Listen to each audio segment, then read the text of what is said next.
Welcome to the episodic story of A Second Shot. Episode 11. The tournament continues. The peaceful night wasn't so peaceful for Aya. Lying in bed, she stared at the ceiling, her mind racing with strategies, matchups, and every possible mistake she could make in tomorrow's tournament.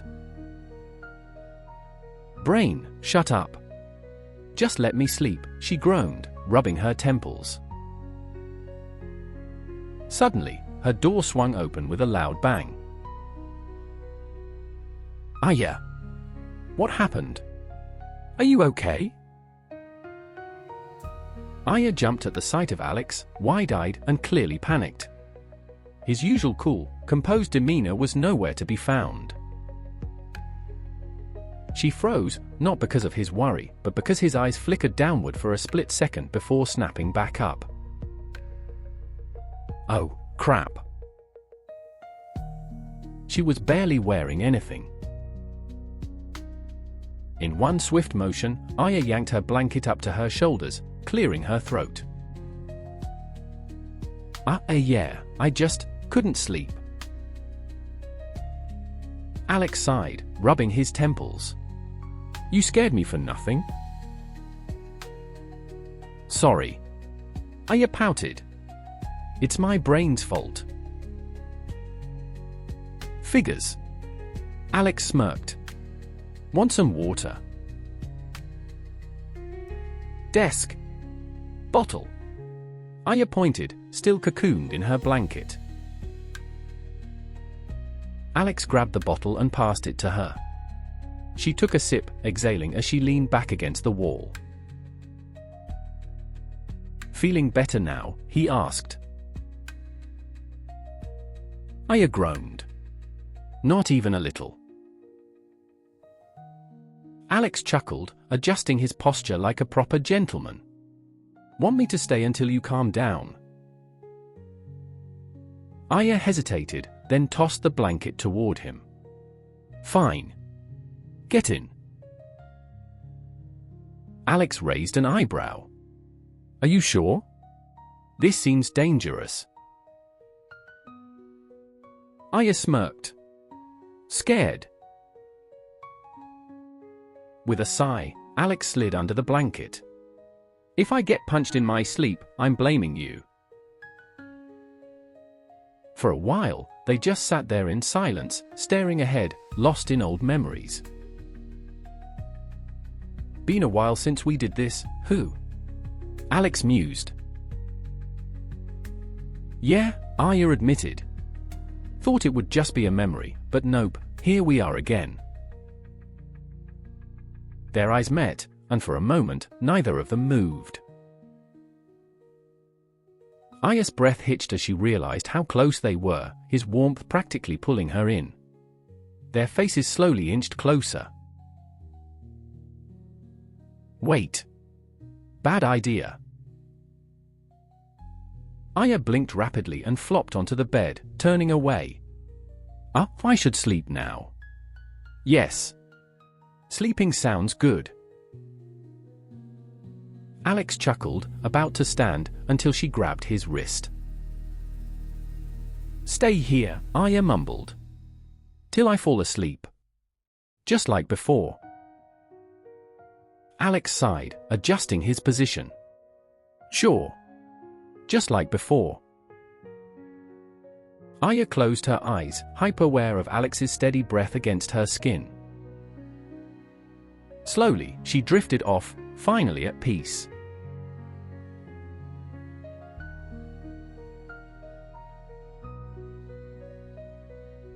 The next morning arrived, but something felt off. Aya stirred awake, blinking groggily as the sound of snoring filled her ears.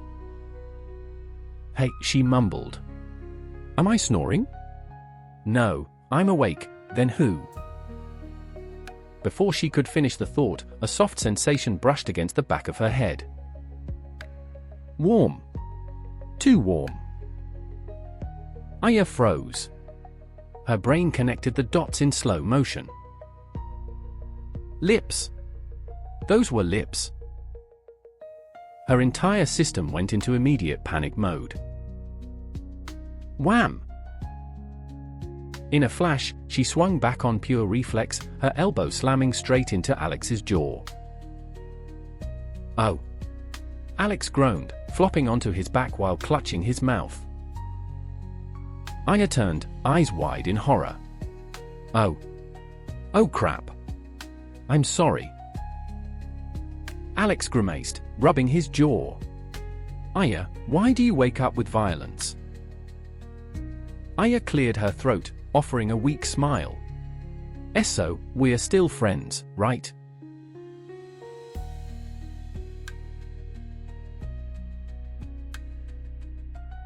The morning was off to a lively start as everyone gathered at the table for breakfast. Sakura took one look at Alex's face and frowned.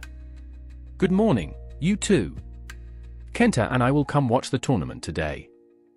Also, Alex, what happened to your face? Alex sighed dramatically as he reached for his coffee. Oh, nothing major. Just a friendly morning karate lesson I didn't sign up for. Aya sank deeper into her chair, her face heating up. It was instinct. Reflex. Please believe me. Alex glanced at her, unimpressed. Yeah, well, your reflex nearly broke my jaw. Sakura looked between them, confused. Wait. What exactly happened? Aya quickly stuffed a piece of toast in her mouth. Nothing. Let's eat.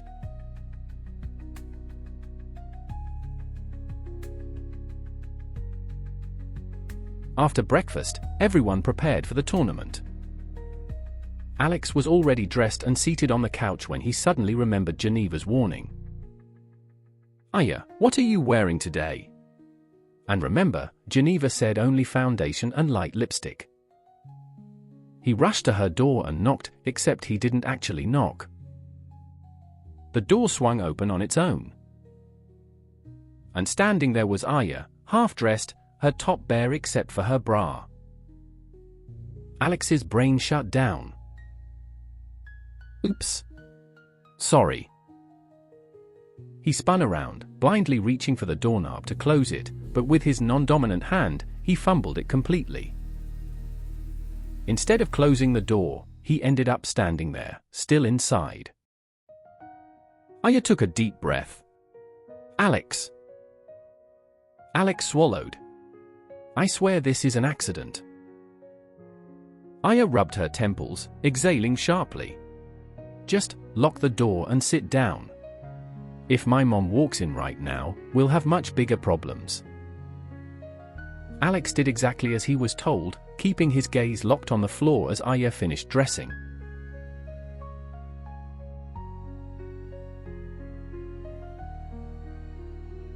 Once Aya was ready, she turned to face him. She wore a white top tucked into sleek black slacks, her signature vest draped over her shoulders. Alex immediately frowned. Are you seriously wearing that vest? Aya grinned. Of course. It's free advertisement for Uncle Kenta's business. Plus, it helps promote our club and even boosts my mom's company. All birds, one stone. Alex sighed. Just focus on the game, please. You don't need to win the championship, getting this far is already an accomplishment. I just want you to enjoy it. Aya paused, then gave him a soft, reassuring smile. I will. And thanks to you, I'm calm now. Alex felt his heart skip a beat. Oh. Oh no. Oh, okay then. He quickly turned away, hoping she didn't notice the slight blush on his face. Aya chuckled. Let's go. We've got a tournament to win.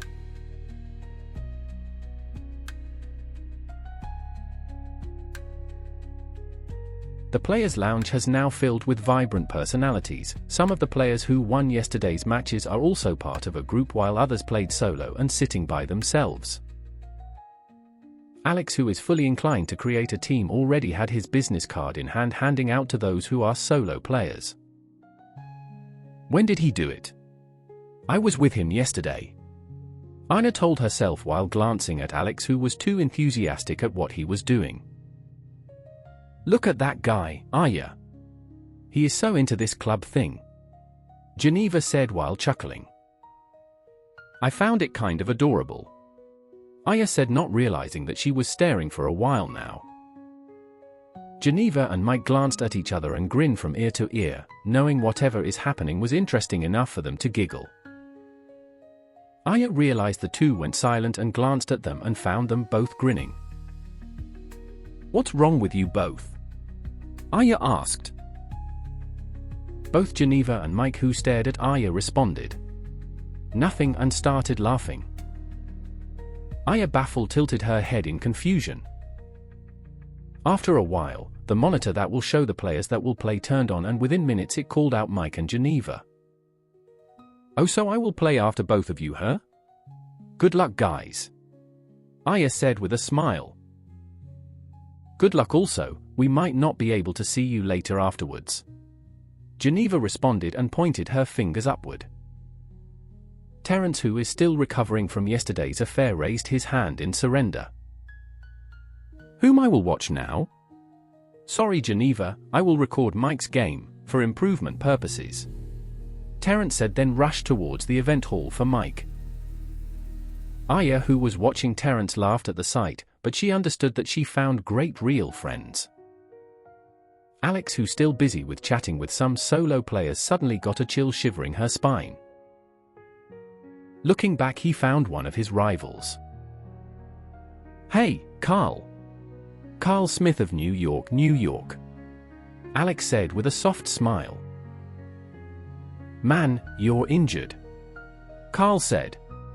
Stared at his arm, and then using his eyes he expressed to Alex that he wants to talk to him privately. Alex nodded and they both walked out of the room. Aya saw the whole instance and curiosity got to her. What the heck was that? Aya asked. Though she was reluctant as it was Alex's private life, she decided to walk towards where they will go. Not completely visible to them, she heard Alex and Carl talked. I fought you many times in many tournaments. I guess I know you a lot. Carl said. Yeah, we had a great run. I will be upfront, you are showing less of what really happened to your arm, don't ya? Aya's ears suddenly turned really sharp, but before she could hear the answer, Kenta suddenly surprised her. Hey Aya. Kenta said, surprising Aya and running off to him. You surprised me. Aya responded. Sorry? I just came to cheer you up, and this is how you will return the favor. Kenta responded. Aya looked back to where Alex and Carl is, but then they are missing when she looked again. They are gone. Aya wondered. What are you doing? Kenta asked. Alex is talking with someone here, Carl. But they are talking about something. Something about his injury. Aya responded. Kenta, who was surprised at what Aya said, narrowed his eyes, but Aya didn't catch it since she was completely trying to remember what is the answer of Alex. Enough with that, worry other things later and go back inside the players' lounge. Watch your opponent's game, come on. Kenta responded. Okay. I will see you later. Aya said, walking back to the players' lounge a bit disappointed to herself.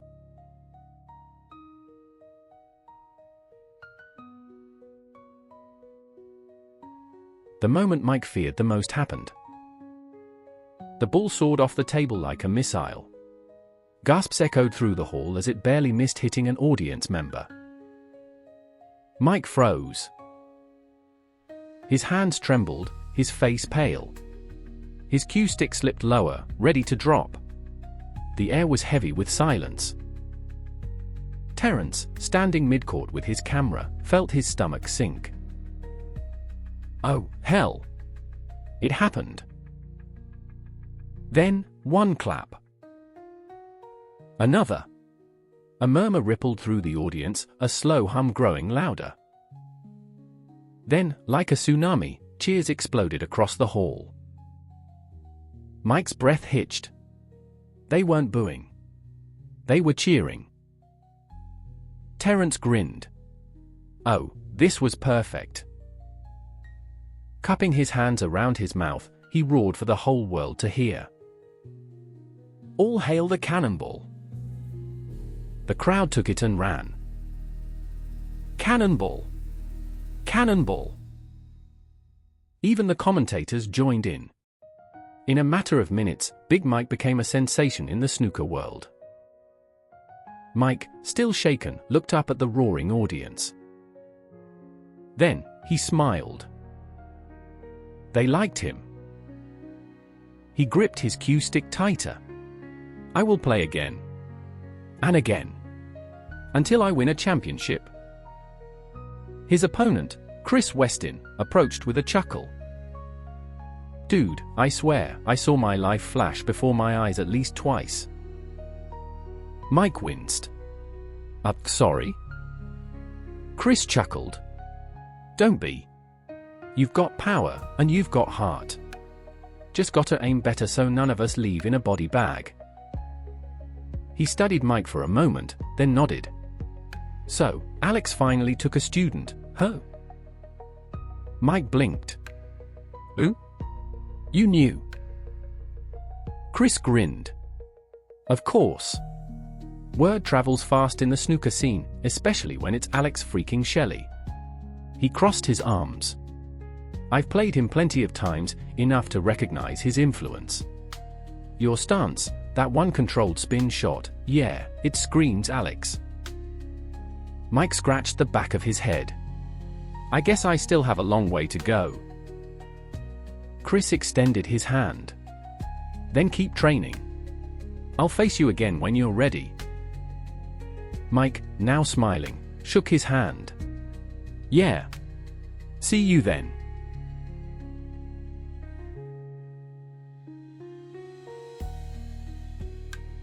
Terence and Mike darted through the crowded hallway, dodging staff and players as they rushed toward Geneva's match.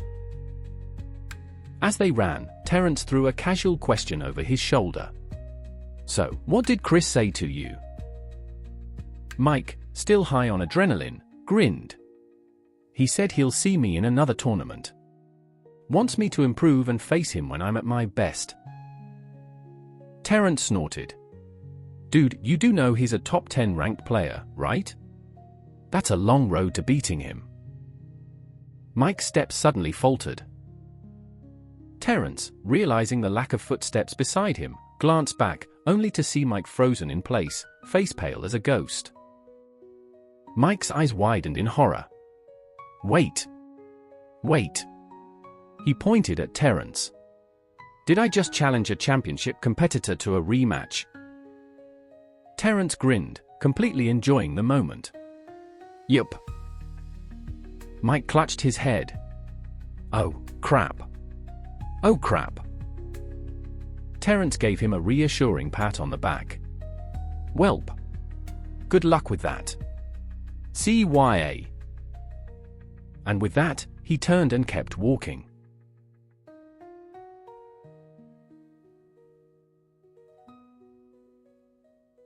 Mike and Terence rushed into the hall, catching the latter half of Geneva's match. Mike froze, completely mesmerized. Geneva's shots were sharp, deliberate. She controlled the table like a master chess player, always 3 steps ahead. She's unreal, Mike muttered, barely able to believe what he was watching. Terence chuckled. She's top 10 for a reason. Mike glanced at the bracket, realization dawning on him. Wait, if everything goes right, Aya and Geneva are gonna face each other in the finals. Terence smirked. That's the plan. Friendly rivalry. They've gone at it plenty of times, nothing personal, just good competition. Mike nodded, then grinned. I believe in both of them. Terence dramatically shielded his eyes, stumbling back. Your optimism, it's too blinding. He peeked between his fingers. Mike, buddy, I love the faith, but let's see if fate agrees with you. Mike just laughed. I still locked on Geneva's match. No matter what happened, it was going to be one hell of a game.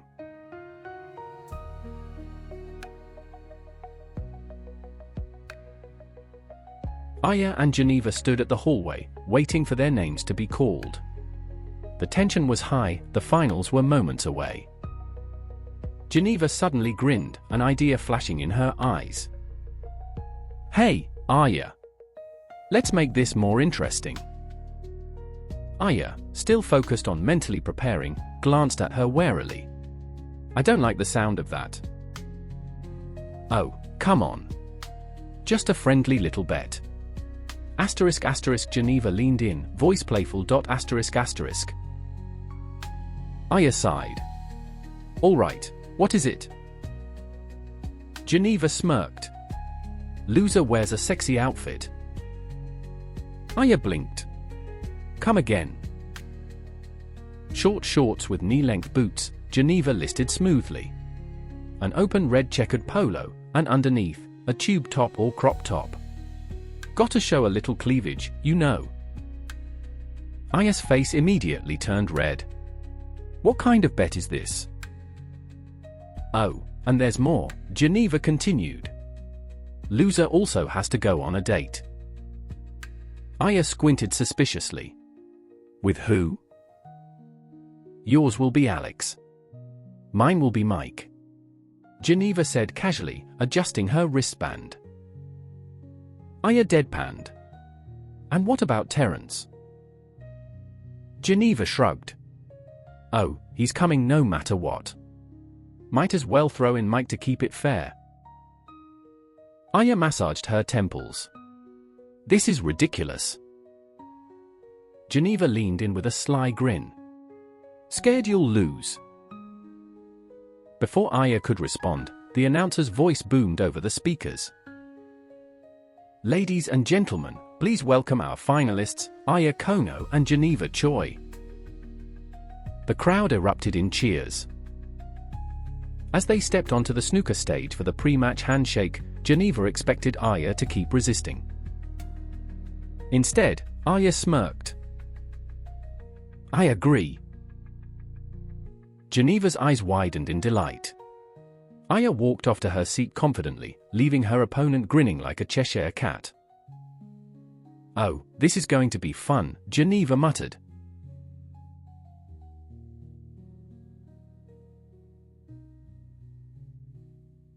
The match was heating up. Geneva led 5-3, but Aya was fighting hard to close the gap. From the stands, Alex, Mike, and Terence sat watching, completely immersed in the game. Suddenly, the announcer's voice boomed through the speakers. Ladies and gentlemen, to those watching here and at home, we're honored to have some of the world's best players in attendance today. And among them, let's give a warm welcome to the current world number 1, Alex Shelley. The spotlight immediately flashed onto Alex. The camera zoomed in, broadcasting his face on the arena's giant screen. The crowd erupted in cheers. Some people whispered excitedly, while others snapped photos on their phones. Alex, ever composed, simply bowed to the audience and gave a polite nod to the camera. The announcer chuckled.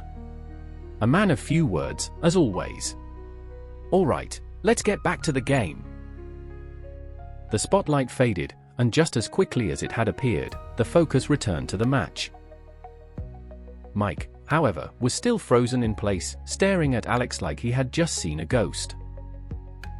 You're the world number one. Alex tilted his head. Did I not mention that? Pretty sure I did. He gave a small, amused smile. Mike slowly turned to Terence. Terence leaned back with a dramatic sigh. Yeah. And I'm number 15 in the world. But do you see any spotlights on me? Nope. He pouted. Alex chuckled, shaking his head. The announcer did say we have great players in attendance. That includes you. Terrence squinted at him. Yeah. But you got the camera close up. I got nothing. Alex let out a rare, genuine laugh. Shut up and watch the match. Terrence grumbled but turned back to the game. In the front row, Sakura cheered loudly for her daughter. Kenta clapped along, enjoying the tension building in the finals. Aya and Geneva remained locked in focus, ready for the next frame to begin.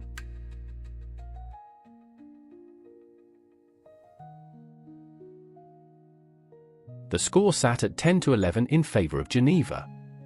But Aya was gaining momentum. Geneva felt the shift. If she didn't act now, Aya might take over. That's when she decided it was time to unleash her ultimate weapon. "Hey, Aya," Geneva said casually, adjusting her wristband. "Look at Alex. He's totally engrossed in you right now. I bet you guys already kissed." Aya's entire body stiffened. Her eyes widened before her face exploded into a deep crimson. Oh no. Terrence clutched his head in the audience. Geneva just used her main weapon. Mike blinked. Wait, her what? Terrence pointed. Look at Aya's walk. It changed. And her face, total panic mode. Alex, confused by the sudden shift in tension, focused on Aya just as she glanced at him. In that instant, Aya remembered the incident in the morning. And Alex did too. Their eyes met. Both blushed cherry red. Silence. Terrence face-palmed. Damn it. I just made it worse. He looked at Geneva, who was smirking and giving him a thumbs up. Mike, watching this chaos unfold, leaned over and whispered, "You totally helped her, didn't you?" Terrence groaned. Shut up.